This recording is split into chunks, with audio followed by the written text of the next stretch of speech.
రేవంత్ రెడ్డికి పెద్ద బాధ ఏంటి చెప్పనా? ఇప్పుడు మా నాన్న ఉన్నాడు, మా నాన్న విలేజ్లో ఉంటాడు, విలేజ్లో మా నాన్న. ఇప్పుడు జిహెచ్ఎం సెలక్షన్స్ వస్తాయి, జిహెచ్ఎం సెలక్షన్లో హైదరాబాద్లో నేను ఓటేయాలి, హైదరాబాద్లో నా ఓటు ఉంది అనుకో, హైదరాబాద్ జిహెచ్ఎం సెలక్షన్లో నేను ఓటేయాలి. మా నాన్న ఫార్మర్ కాబట్టి మా నాన్న నాకు చెప్తాడు, బేటా కాంగ్రెస్ పార్టీకి ఓటేయకు, కాంగ్రెస్ రైతులకు ఏం చేయలేదని చెప్పి మా నాన్న చెప్తే, మా నాన్న చెప్పిండు కదా కాంగ్రెస్ ఓటేయొద్దని చెప్పి నేను బీజేపీకో బీఆర్ఎస్కో ఓటేస్తా.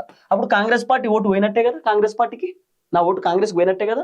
అట్లా రైతు కుటుంబానికి సంబంధించినటువంటి వాళ్ళు కూడా హైదరాబాద్లో చాలా మంది ఉన్నారు.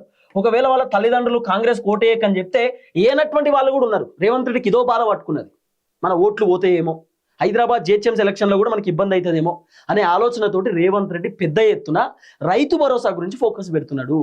ప్రధానంగా దీంట్లో ట్విస్ట్ ఏంది చెప్పనా, 500 రూపాయల పంట బోనస్ గురించి కూడా రేవంత్ రెడ్డి డిస్కస్ చేస్తున్నాడట.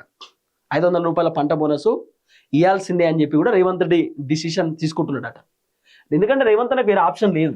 దీంట్లో ఇంకో ట్విస్ట్ ఏంది చెప్పనా, 500 రూపాయల పంట బోనస్తో పాటు రేవంత్ రెడ్డి యూరియా బత్తాల గురించి ఇప్పుడు మళ్ళీ ఓల్డ్ రూల్ తీసుకొస్తున్నాడు. ఓల్డ్ అంటే మళ్ళీ పాత రూల్, ఈ యాప్లు గీపులు కావిగా మళ్ళా గ్రోమర్ సెంటర్లోనే తీసుకోవాలి, ఈ రూల్ పట్టుకొస్తున్నాడు.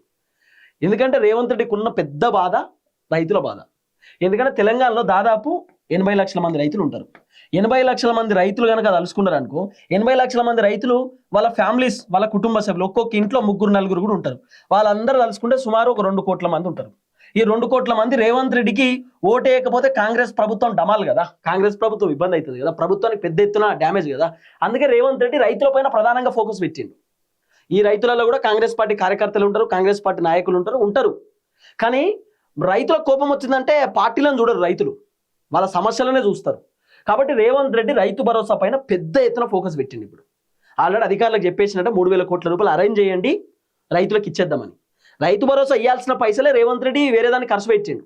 వ్యతిరేకత ఒడగొట్టుకోవడానికి విశ్వ ప్రయత్నాలు చేస్తున్నాడు. ఆ ప్రయత్నంలో భాగంగానే రైతులకు సంబంధించిన వ్యతిరేకత పొడగొట్టుకుందామని చెప్పి రైతు భరోసా గురించి రేవంత్ రెడ్డి ప్రధానమైన ఫోకస్ పెడుతున్నాడు.